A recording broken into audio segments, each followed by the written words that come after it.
I think it was around maybe 10 or 11 that I was thinking about missions trip and what they really meant. I kind of just was in the church throughout my life, and I saw people coming back from missions trips, and I saw that they had gone somewhere and they had gone and helped people who were in need and spread the word of God. Once I found out that Grace was doing a missions trip to Guatemala, I looked over at my mom in the service and I was like, that's kind of something that I've been wanting to do.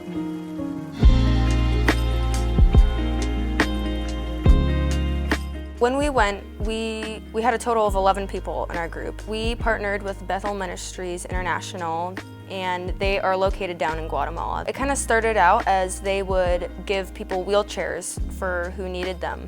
And over the years, it has just grown into going to see people, giving them medical money, giving them scholarships for school, and it's just grown. And they still do wheelchairs, that's still their main thing. They'll give wheelchair giveaways. We split up the group each day. One group would be doing the construction. We helped pour the cement foundations for those 2 houses that we built, and we also helped build the houses while we were there. And we also did a wheelchair giveaway, and that was one of the best days, I think, in terms of seeing how God was working.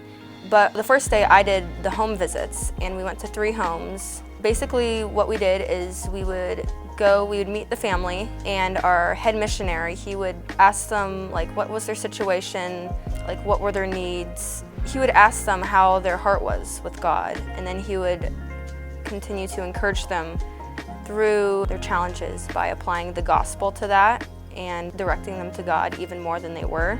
Down there, like, there's so much going on, and there's so much that they have to depend on day to day. And I think that watching people struggle every day and just God testing me to like pray with them and be with them and feel what they were feeling. I think looking back on the trip and seeing how thankful people were for the smallest things, whether that be food that only lasts them 3 weeks or new clothes. Where I remember it the most was seeing the children down there on the home visits, and you could see that they had hardly nothing. So when we would get out the bins from the van full of clothes that fit them, and we started handing them clothes and asking them what they liked, you could just see the smiles on their faces were just huge. I think that we as Americans, who it's harder for us to be grateful for things like that, it should teach us that we should be depending on God for even the smallest things, because He's the one providing all of that for us. When I came back, I definitely had a lot of culture shock. Even on the way home from the airport, I immediately just saw how nice our roads were, how many jobs were available to people, and the education that we had, and the homes that we have, and all the things that we have in our homes. It really made me even more thankful, and it just made me realize, wow, like, look at how much I have and how much I need to depend on God for these things.